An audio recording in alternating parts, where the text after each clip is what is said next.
Hello, good morning. Welcome to this week's staff brief. I'm Paul Robinson. I'm the Chief Executive here at Sherwood.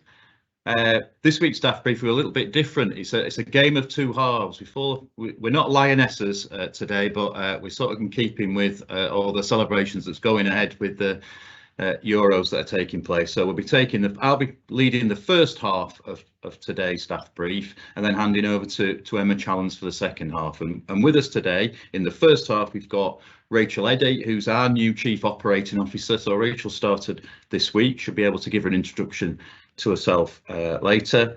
And we've also got with us Amanda Sullivan, who's the Chief Executive of the Nottingham and Nottinghamshire Integrated Care Board, along with Dr. Dave Briggs, who's the Medical Director for the Integrated Care Board. And they're going to talk about the ICB journey and Sherwood's place within the wider Nottinghamshire system. We've also got David Ainsworth, our Director of Strategy and Partnerships, just to help that conversation along. In the second half, as I say, I'll be handing over to Emma, who's our Director of Culture and Improvement, and along with Donna Mariner, the Associate Director of People Resourcing, and Michael DeRose, the Head of Learning and Development, Emma will be covering the People, Culture and Improvement Strategy and also violence and aggression. Okay, so we've got quite a few people joining us today, and I'll crack on because we will no doubt be up against time later. So firstly, I want to acknowledge the exceptional operational pressures being experienced this week and the fantastic work from all our teams to ensure we keep patients safe, increase our capacity by we've added beds to bays, we've used the discharge lounge and day case and other areas as well. So thank you for all that you've done to keep patients safe. I know how difficult this has been, especially following last week's heat wave incident management arrangements. So thank you. We remain on Opal 4 across the trust. However, this pressure is being experienced across the whole system. And Nottingham University Hospitals has declared an incident, and you may be seeing the communications that are coming out on that. We have a role to play in this. We have we will support as a partner, a strong partner across the system, and will assist wherever possible. And playing our role in the system might become a theme of this sort of first half, and well, as we talk with Amanda and Dave and David later. Some general updates before I turn to Rachel. So this year's Excellence Award nominations are now open. We want you to start nominating colleagues who you think have gone above and beyond in terms of services to patients and visitors, and indeed colleagues. So you can make your nominations for this year's awards before midnight on the 21st of August. And the nominations will be judged on the information submitted by the person or team making a nomination. So it's really good if you make a really good nomination. There's some tips on how to do that. So check out the Excellence Awards intranet page for the award categories and the top tips on award-winning nominations and how to submit the nominations. You can get paper nomination forms by emailing the communications team, and I'm hoping that someone from the communications team will be putting that email address in the chat right now. The Excellence Awards themselves are on the Friday, the 7th of October, and will be held virtually, which is how we've held them for the last couple of years. Moving on then, so Pride, thank you to everyone who attended yesterday's Pride March at Newark. I was one of those, so I had a great time. I hope everyone who joined also did. And for those who didn't get the chance at Newark, the Pride March at Kings Mill takes place tomorrow at 1 o'clock in the afternoon. And for anyone wanting to join us, it'll be a meeting at the Rainbow Crossing at 1 o'clock. Lastly, on information in terms of how we gather your feedback on being colleagues here at Sherwood. Just a reminder, the Pulse survey is still out, and I think that closes this week. So please find that in your inbox. Give us a view on how things are progressing during the year. Lastly, before I hand over to Rachel, on the theme of partnership, as I promised, we've had a thank you from Greg Cox, who's the Divisional Director at EMAS, who wants to thank all the staff here at Sherwood for their work in supporting ambulance colleagues last week during the heat wave. Clearly demonstrates absolute commitment for both organisations to take care of each other and ensure the health and well-being are maintained. So the EMAS clinical quality team have specifically asked to pass on thanks to the A&E lead nurse, Natalie Bradbury, and our community involvement manager, Tracy Brassington, who supplied EMAS staff with cold drinks and ice refreshments for the 2 days last week. So thank you to Natalie and Tracy, and thanks to Greg for passing on those good wishes, and an example of being a good partner. Okay, so I'll hand over to Rachel. Welcome, Rachel. Welcome to the Trust. It's fantastic you're able to join us at last. Yes. Maybe it's a difficult week to join us, but I'll hand over to you. Maybe you want to give an update on a little bit of background to yourself, but why you joined Sherwood would be really interesting. Thank you. Thanks, Paul. So there's a plane just going over, so that might be a little bit noisy on the feed. Yeah, my name's Rachel Eddy. I started on Monday, so day 3.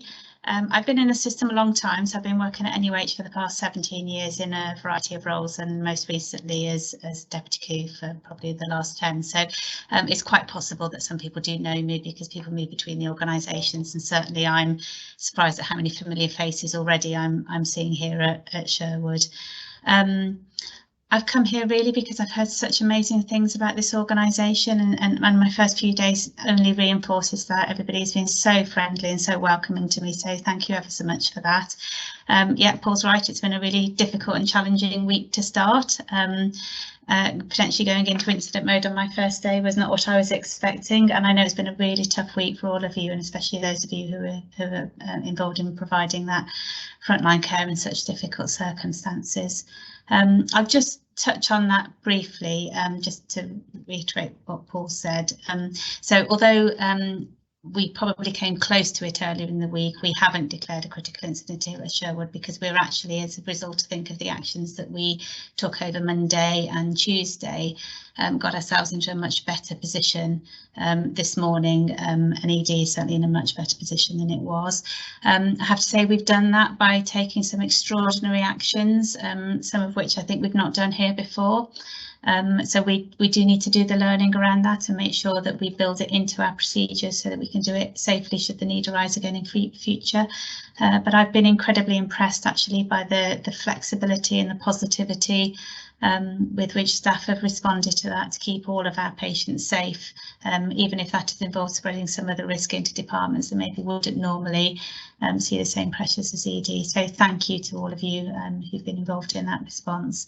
As I say, we are in a better position this morning and we hope to maintain that, and I want to start to step down some of those extraordinary actions that we took, such as some of the extra beds that we opened earlier in the week, and some of the extra patients that we've been putting on the ward. So we will do that over the course of today and tomorrow.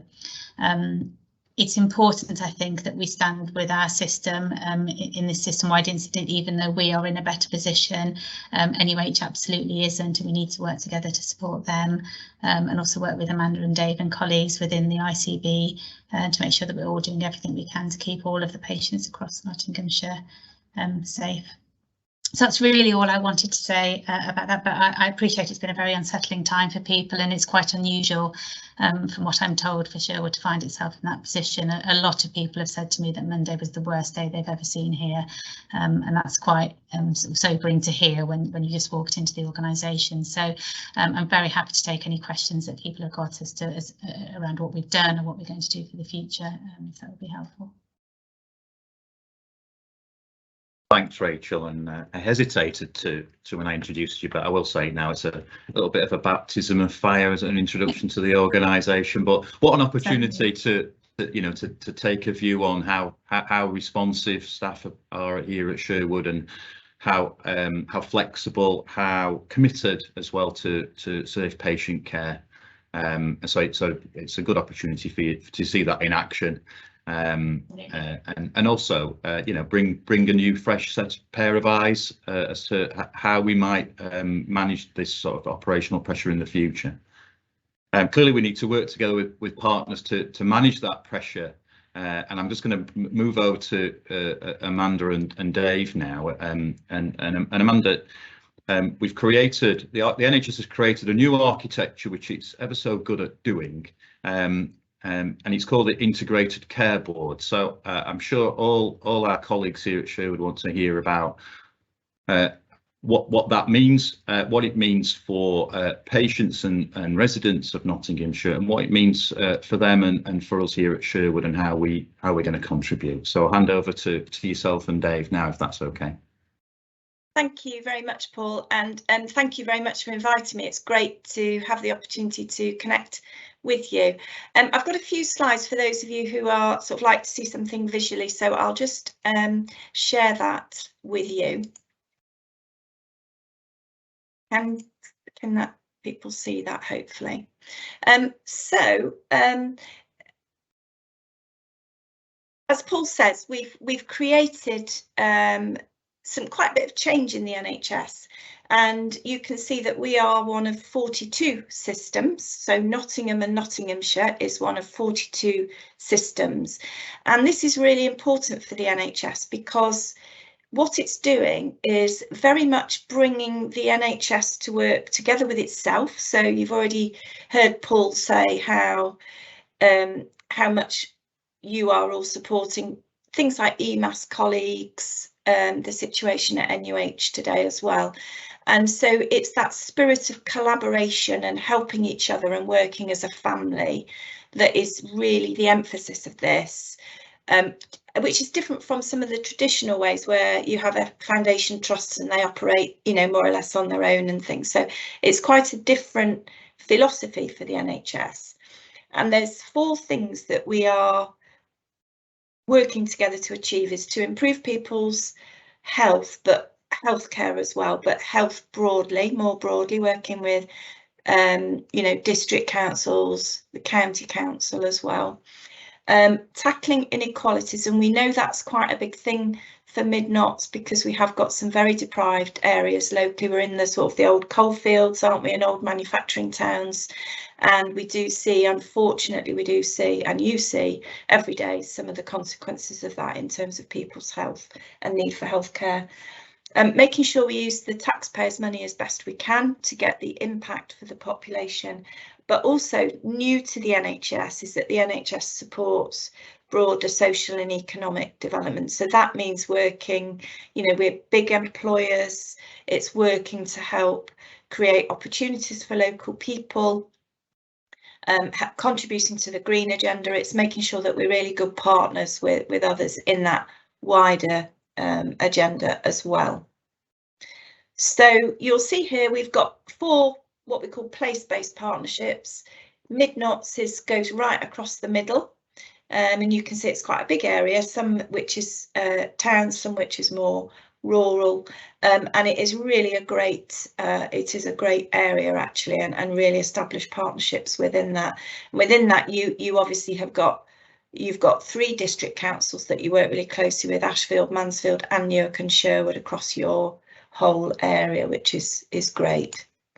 So the biggest change, I think, is that the NHS and local councils work together and really thinking about neighbourhood focus. So there's been a couple of areas in Mansfield, for example, and Ashfield, where there's been really detailed neighbourhood work, community workers, your teams working very closely with those communities and really having an impact on people's health and well-being more generally as well, but recognising that there's more that affects people's health, including housing, financial stress, all these things which are coming into play very much at the moment. So a big change is how you will work not only in partnership with other parts of the NHS, but in these place-based partnerships, working with council colleagues and voluntary sector more closely, and GPs as well.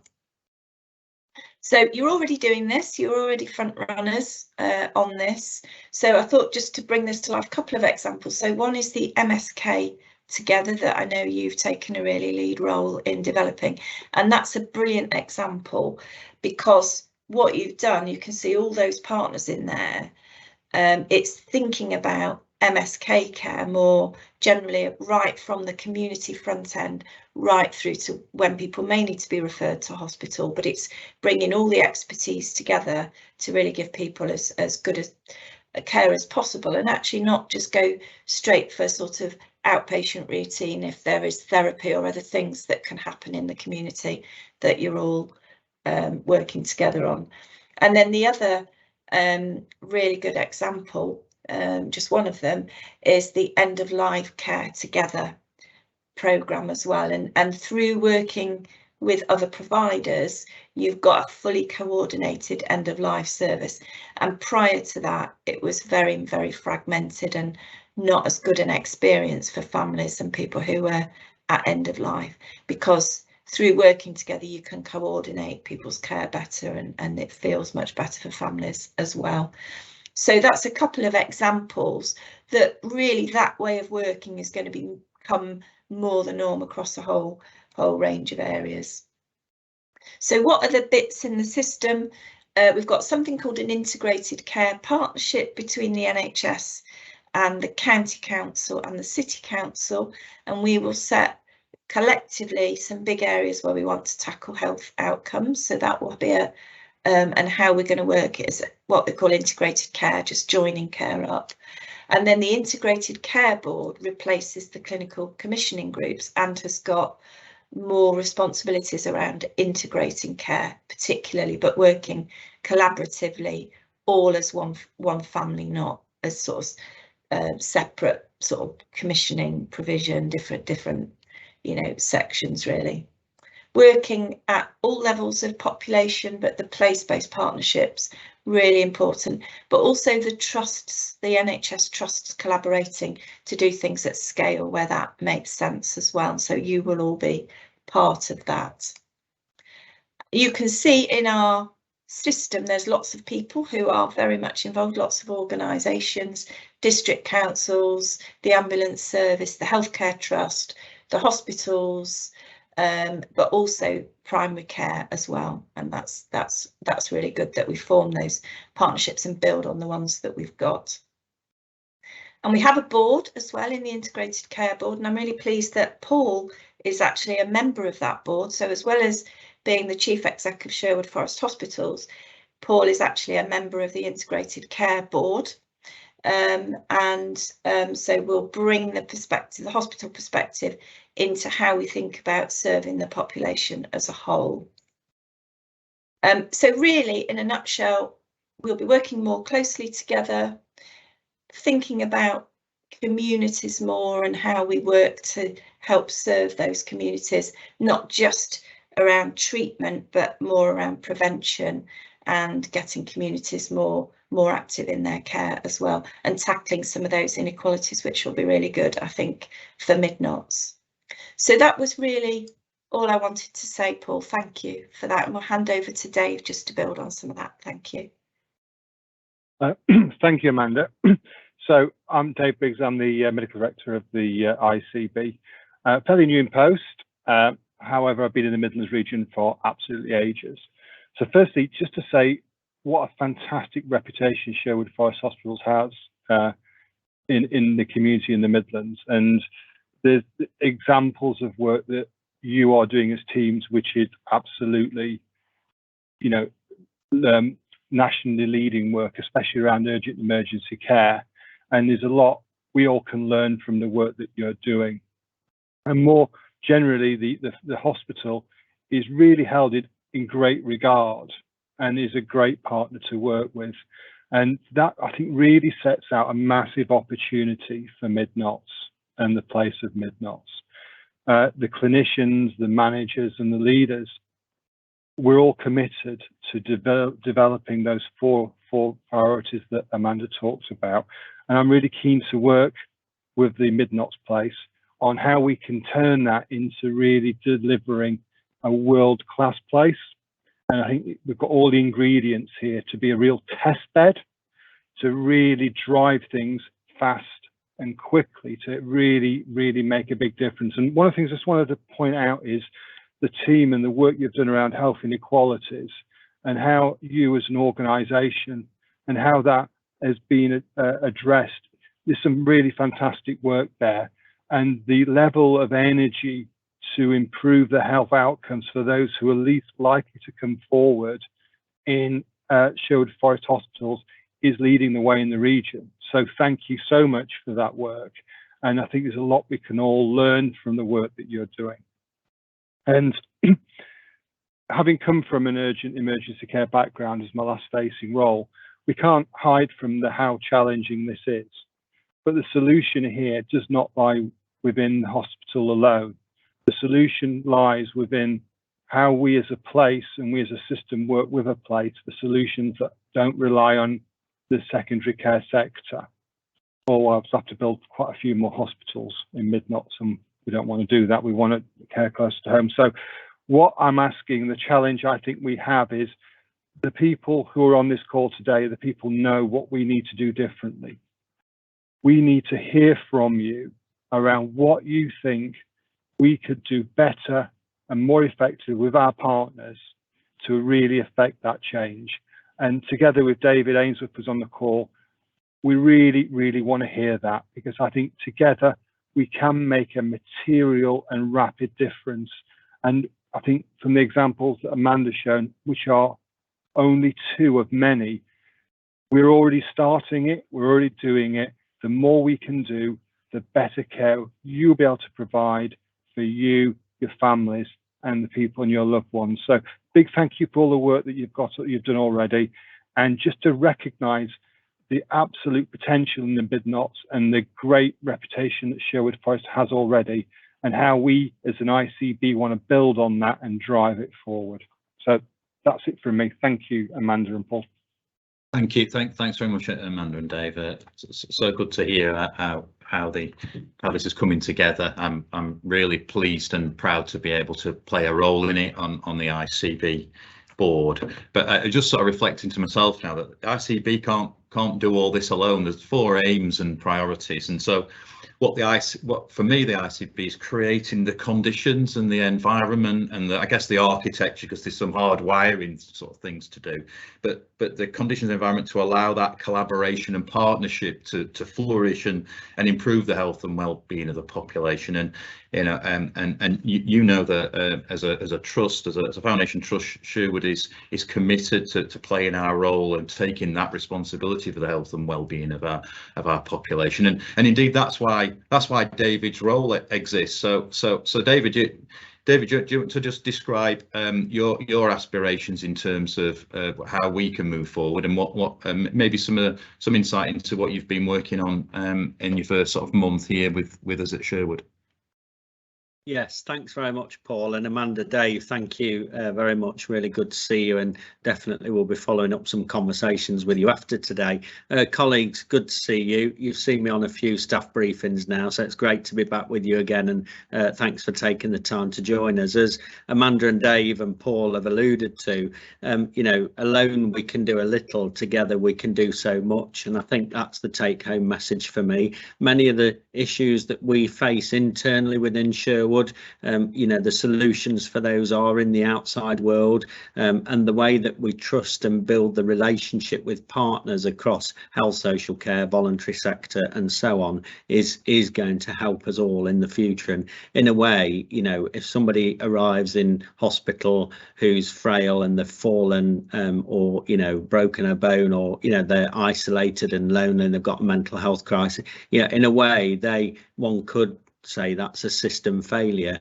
And so if we really truly understand more about the people that live in our communities, more about the lives of the people that live around us, and solutions together, then I think we can make a real impact. And as Paul has already said, we've started that already. We're working really close with the education sector, so West Notts College and Notts Trent University. We're a big employing organisation, and through things like education and skills we can start to tackle some of the routes into employment and giving people meaningful employment. Employment is a health outcome for people, because if you're in meaningful employment, you've got a steady income, you've probably got some you know, some identity in your life, you've got some meaning in your life, you've got social interaction, so you can start to see that the the part we play at Sherwood to people's lives in the future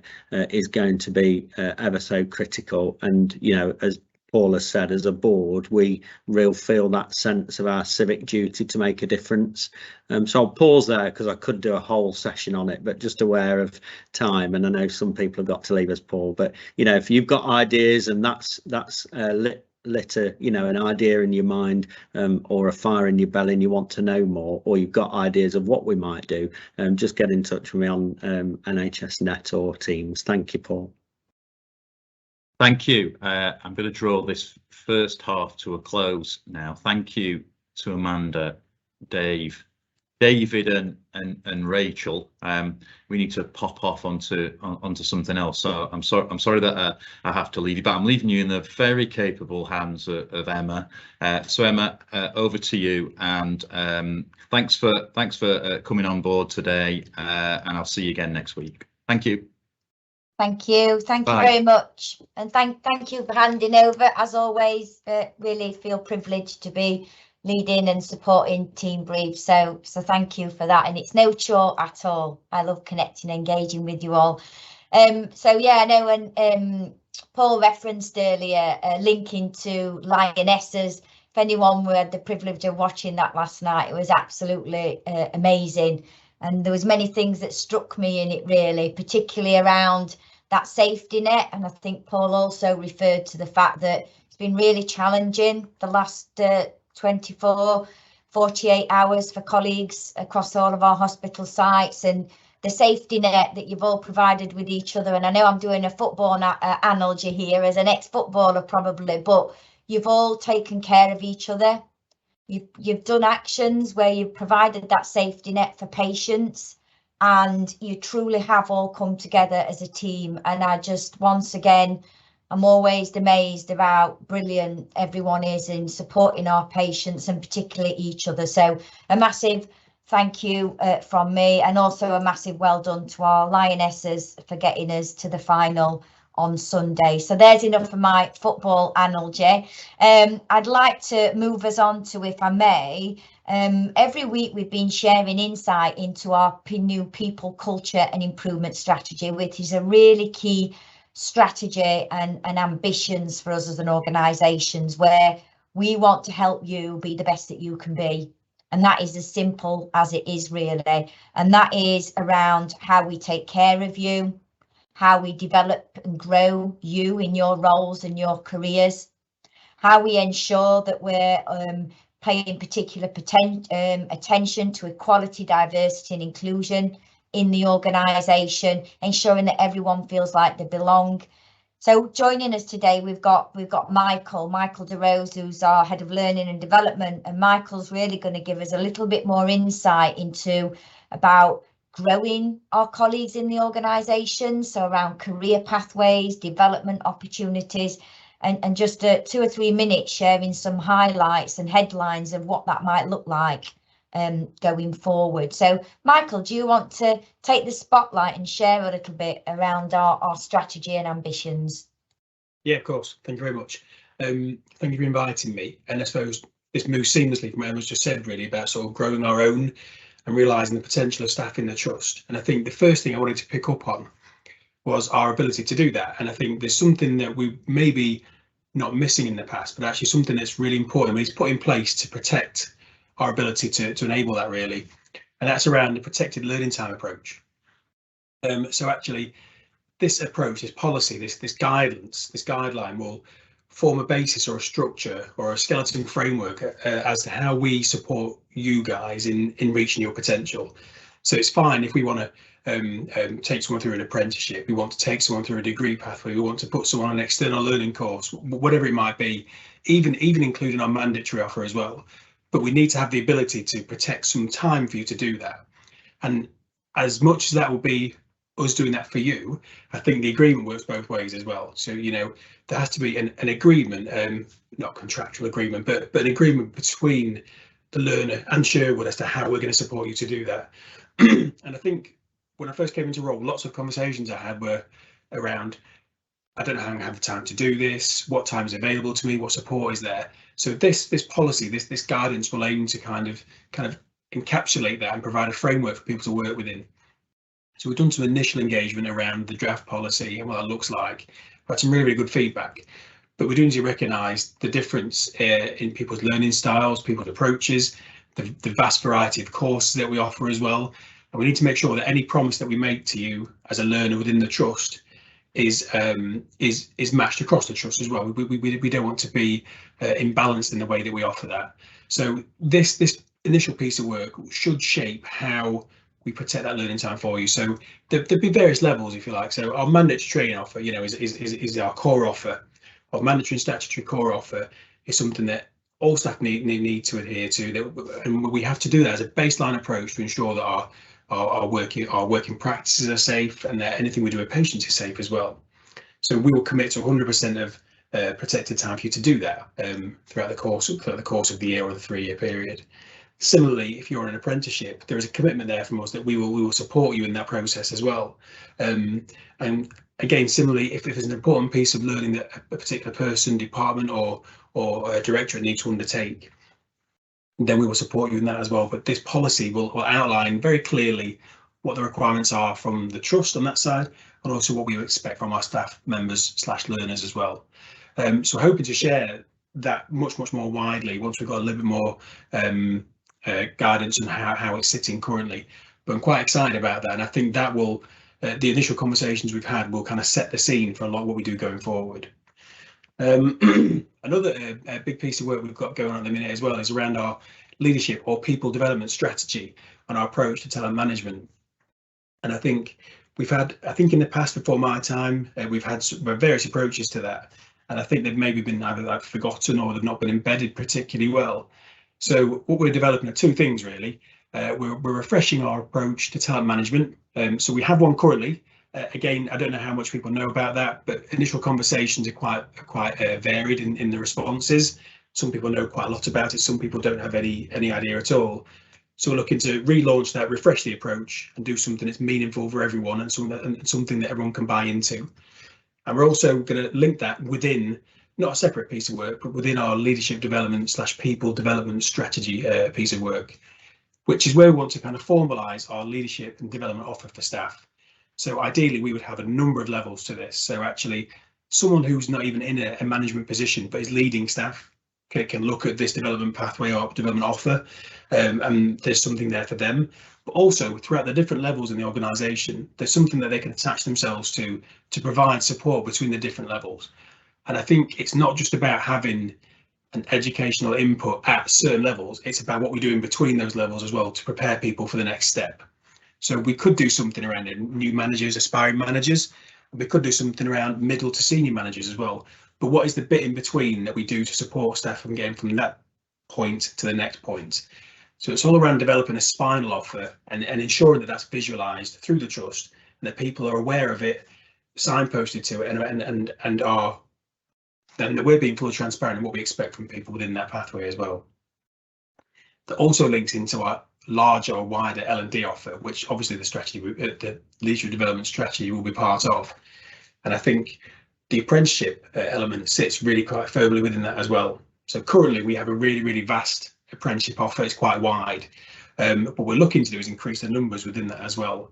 And I think rather than have a scattergun approach to that, we're trying to be more sort of coordinated within our approach. So we're developing some guidance around our approach to apprenticeships, how we use them, why we use them. And I think that's really pitched at two levels. So number one is internal development of our staff and supporting growth, which is absolutely right. But the other element as well is to use apprenticeships as a recruitment tool. So putting the apprenticeships at the forefront of our recruitment offers and options, if you like, and using those to really attract people into the trust. I think that's a double-edged sword really, because those difficult to recruit to roles, if we can support that via program development, via the apprenticeship, and we can grow from within as well, then I think that's really positive. But our initial approach around apprenticeships and trying to widen the offer will be around the AHPs, which is a kind of newly forming area for apprenticeships. Our admin colleagues as well, to try and showcase some developmental pathways and visualise those routes. Again, with leadership in response to the messenger review, And I think there's quite a big focus going to be around human resources and HR colleagues and what we can do to support those via the apprenticeship routes. But there are a number of options, a number of things we can do with the apprenticeship levy, and I think that's really exciting because it will vastly open up our developmental offers. And one of the other things I just wanted to mention quick as well was around access to educational funding. So there are various, I haven't got time to go into them all now, but there are various routes that we can take in terms of access and educational funding. I think it's really important for us to be able to communicate quite effectively and quite transparently with all staff across the trust around what's on offer. So leading forward in the next couple of months leading up to Christmas, we will start to communicate more transparently around what the arrangements are for the coming financial year and getting people to really think in line with their appraisal activity around what they might want to do going forward, and not just in terms of accessing a course for funding for a course even, but be more having a bit more clarity of thought around what pathways might you consider taking within your career, bringing those into your appraisal discussion, and then forming discussions around how we can access educational funding for those particular pathway development pieces. I think they're really the key things I wanted to mention, really. Apologies if I've gone on for too long or not made any sense, but my email's always open. Just please throw me an email if you've got any queries, questions or concerns, and I'm happy to talk to you about them. Thank you, Michael. So yeah, we will provide Michael's contact details because obviously there's quite a suite of information there available to colleagues, and one of the key things that has impacted us all over the last 2.5 years is our own personal development. And actually some of the feedback is also about making our development offers equitable. So actually, do we all have an opportunity and a chance to access this development? What's meaningful for you? So I think engaging with you all on that strategy and the approach going forward, I think Michael and the team, I'm guessing, Michael, would you want to hear from colleagues with regards things ensuring it's inclusive, equity of access? Are we hitting the sweet spot? Is this what you really need? Is your kind of email open to colleagues on that?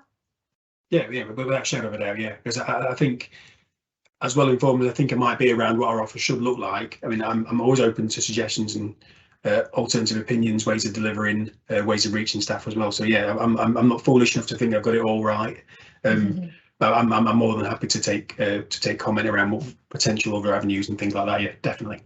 Brilliant, thank you, and thank you for everyone's hard work on this. I think it is a key area and is one of our 3 commitment themes as well around developing you, and then really truly having a deliberate, focused, committed approach to people's development in the organisation and taking it to a different level. So thank you very much for everyone involved in that. Again, all of our information with regards to people, culture and improvement strategy is available through our intranet site. Again, we'll provide the links for that where you can access and get involved. I think the more that colleagues are involved and have a voice in it, then the better, and it will become more meaningful for you all. So thank you. Thanks, Michael, for that. Very much appreciated. And there's no questions particularly coming through, but we have shared Michael's email address there as well. The final thing I'd like to share with colleagues, and something that's been very close to all of our hearts over the last particularly 12, 24 months, is quite sadly the increasing experiences of violence and aggression that we receive as colleagues, largely from members of the public, patients, users. And it's brilliant to see that you all reporting that more frequently, because that's exactly what we want you to do, because it's the only way that we can really truly formally listen and learn and take some actions to improve. So please do keep reporting anything where you experience negative harassment or bullying experiences from patients and users. Now, we have done a lot of work, and we do recognise that, around educating, providing restraint training. We introduced body cameras as well. And I think we recognise that this is having an impact, but it's not enough. And you've all told us it's not enough. And unfortunately, you are still experiencing this in delivering care and trying to do the best that you can do for our patients and community. So myself and David Ainsworth, who you've been introduced to the last 2 or 3 weeks through our team brief, and I know has also been actively getting out and about. David and I have really got our heads together, and what we're intending to do is engaging with our system partners to create a civic partnership. And what that means really is David and I leading forward for the organisation, working with key colleagues such as Chief Nurse Phil Bolton, and with support from Paul, our Chief Executive, to actually make a stance as a community, and actually to all have a consistent, deliberate message and approach as a community that there's no place for violent, aggressive, bullying or harassment to you all as colleagues. And we feel that this has to be the next step now, that this needs to be a cultural change within our community. We've done a lot in the hospital. We have posters everywhere. We have a red card policy. We provide education and training, yet unfortunately, you are all still experiencing this, and it is not acceptable. So like I say, we are now formed a very small task and finish group to start with, but David will particularly be linking in with all of his partners in our health and care system. So that will be local councils, police, primary care, local businesses, voluntary community organisations, to look at creating this civic partnership where we can have joint, deliberate messaging and approach around stamping out and reducing experiences of violence and aggression. No matter which service you access, which building you enter in our community, it will be a joint civic partnership approach. And I wanted to provide that feedback to you all because we do continually receive feedback, which is great, because that's exactly what we want you to do, and to have a voice and tell us when we're doing well and tell us when we're not doing so well and what you need from us. So hopefully that is a positive step forward, and what we will do is continue to update you through our key themes about caring about you, because this is what this is all about. But we will regularly update you all across the organisation with regard to progress and actions that we are taking together to help us reduce experiences of violence and aggression and bullying and harassment to you all as colleagues in the organisation. And David, I don't know if there's anything that you want to particularly come in at there, obviously working together on this across our partnerships and relationships that we hold. But David, anything from your side? Yeah, thanks very much, Emma, for the opportunity, and mindful of time, I stand alongside all of you and shoulder to shoulder, Emma, with you on this. I've said on Mansfield FM and a few other media outlets on a number of occasions, there is no place for violence and aggression in the NHS, and we won't tolerate it, and we don't stand for it. And, you know, my advice to the public is, you know, if you start at that level, you've got nowhere else to go, you know. So if you've got a problem, you know, my advice is always, you know, go and talk to somebody, tell them about your concerns. Don't start right at the top level with, you know, violence, whether that be verbal or physical. So absolutely behind this, really committed to doing something with partners, as Emma said. You know, councils are facing similar things, you know, even local businesses are as well. So we'll keep you posted on it and hopefully come back on this forum and update you as we go. Thanks, Emma. Thank you, David, and I'll also bring into that our trust communications team, who are equally working really closely with partners across health and care on this, so we have some joint messaging instead of, you know, one organisation at a time doing it. So I think this is a great opportunity for us, and like I said, we promise to keep doing everything we can to take care of you and protect you. And we will feed back on that. So thank you. And then I can see some comments with regards it's being received positively, and simply for us, we're responding to what you need, and this is what you've told us. So that's the more that we can do that, the better. And so yeah. So thank you for that, David, and thank you for everyone who has joined Team Brief today. We're coming to the end of it. I don't see any particular questions that are coming through. I'll just pause one moment just in case. No, there doesn't appear to be any there. As always, if anyone wants to get in touch with any of us, we go directly through to the Trust Communications team, or please do email us individually as well. Always happy to reply and respond as best we can.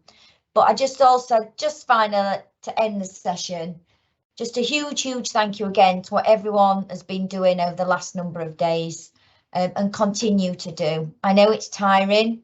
I know sometimes it might not seem that there's a light at the end of the tunnel, but your support to each other and the patients who need that safe, timely care is what you live and breathe every day. And thank you so much for everything that you do. We're here to help and support you as much as possible. If there's anything that you need, please do get in touch with us, have a conversation with your line manager. If there's something we've got a great gap that we're not doing and we can learn from it, then please let us know so we can do the best that we can for you all. So thank you so much, everyone. Please take care of yourselves. Make sure you take your rest, you rehydrate, and thank you again for everything that you're doing. And thank you to our guests today, Michael DeRose, Head of Learning Development, David Ainsworth, our Director of Strategy and Partnerships, and also our partners that joined us from across our health and care system.